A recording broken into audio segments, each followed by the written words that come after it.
So, I'm going to talk about how fintechs innovate and the crucial role of the incumbents in that process. So, I'm going to start with something quite controversial, and this is based on my knowledge of lots of established financial institutions in Europe. It may not apply to any of you, but I suspect it might.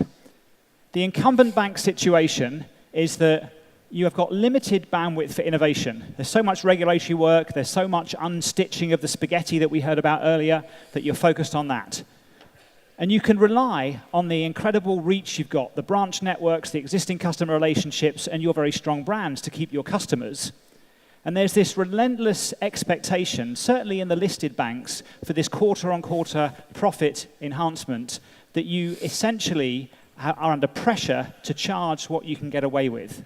So banks, certainly in the UK, are looking to charge as much as they can before they start bleeding customers or getting in trouble with the regulators.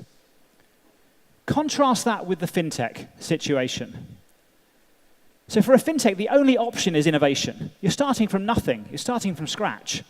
And you have to rely on the unique value deliver or the unique function that you're building to win new customers. And the incentive is to charge as little as possible to allow the business to be viable, because that's the only way you're going to win customers to get to scale. And I want to bring this to life with an example product. Think about a small loan to a middle-income worker in a Western market. If you're a traditional bank thinking about that customer, you know they're quite costly to acquire, assuming they're not an existing customer for another product. You've got to go and spend your Google AdWords or your direct mail cost to bring them in. They are middle income, probably moderate to high risk in terms of credit score, so they might not repay you, and they're expensive to serve. It's a small loan. They're not borrowing a lot of money, so relative to the income, they're expensive to serve. So you've got to charge a relatively high interest rate to make that customer attractive. To illustrate this, and I could have taken these screenshots from any of the high street banks in the UK, let me show you what that looks like. On the homepage of Barclays right now, you require a loan for £10,000, about 13,000 US dollars. You can see here, the interest rate, 5.5%, is actually quite cheap. But if you take that number down from 10,000 to 7,000 pounds, the interest rate doubles.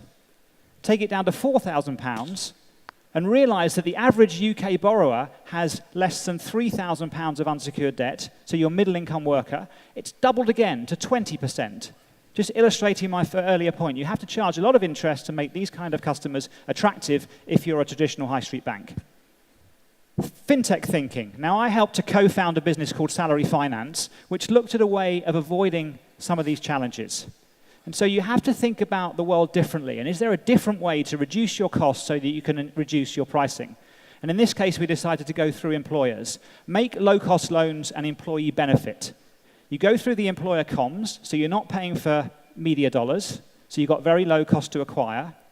You're reclaiming your repayments from payroll, so you massively reduce the cost of collections and the cost of fraud and mispayments.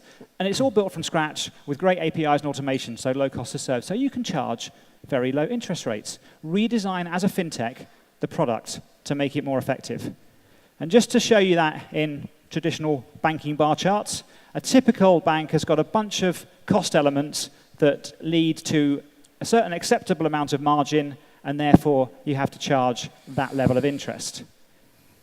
By redesigning the whole product structure and the route to market, you can take the CTA, the cost to acquire, down to very low, eliminate fraud and reduce losses, massively cut the cost of operations, and even though your cost of funds may be significantly higher, you can still get a similar margin and charge much, much less to the customer. And that works across the credit spectrum. So if you look at somebody with excellent credit history who is borrowing about £3,000, about $5,000, then a bank will charge them 20%, a fintech can charge them 4%. If you've got a below average credit history, you might be limited to guarantor loans and expensive credit card debt at 40, 50, or 60%, whereas this model charges more like 12 or 13, and right the way through. But it's not all plain sailing for the fintechs. If you look at this chart here, there are a number of challenges they have to solve. The first one is building the idea, the innovation, the whole product concept, and the team and the technology that goes around that. None of that's easy, but it's actually a lot easier for the fintech than it is for incumbent banks, for the reasons I talked about.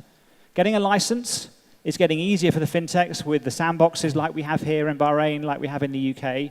But the real challenges for the fintechs are around distribution, and if you're a lending business, the cost of funding. Think about where we started with salary finance. We spent 6 months getting our very first customer. It's very hard to convince people, particularly if you're going through an employer, to adopt a brand new and different model. Imagine how much easier it could have been had salary finance partnered with a big incumbent bank with their trust and their network of big corporations they could have helped sell into. As it was, with the positive references from this client, the business is now scaled and is working with over 100 employers, reaching more than 1 million employees. But it took time, and that's a challenge for fintech to get that distribution. So even more challenging is the cost of funds. So early on, the fintech couldn't borrow wholesale funds for this model because nobody knew that it was going to work. And so we were essentially lending from equity, give that a nominal 30% cost. And so essentially, while we were looking to lend out money with an average interest rate of less than 15%, we were borrowing $10 bills and giving them out at 5. Not a very sustainable business. But after a while, we managed to work through Zopa, and then finally, and most importantly, get a partnership with a top 10 UK high street bank to give us first a warehouse line and then quite a creative joint venture funding structure. So the business has now got very positive unit economics or per customer economics.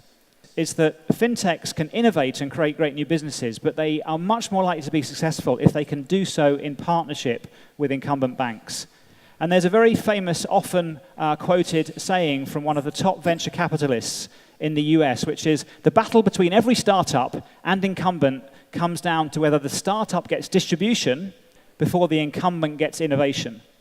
Now, I think this is true, but I think there's a variant of this that's even more powerful, which is the future of innovation in finance will be driven by partnerships between fintechs who bring innovation and incumbents who bring distribution. And I would urge all the incumbents in the room to figure out ways you can work effectively with the fintechs. Thank you. Thank you.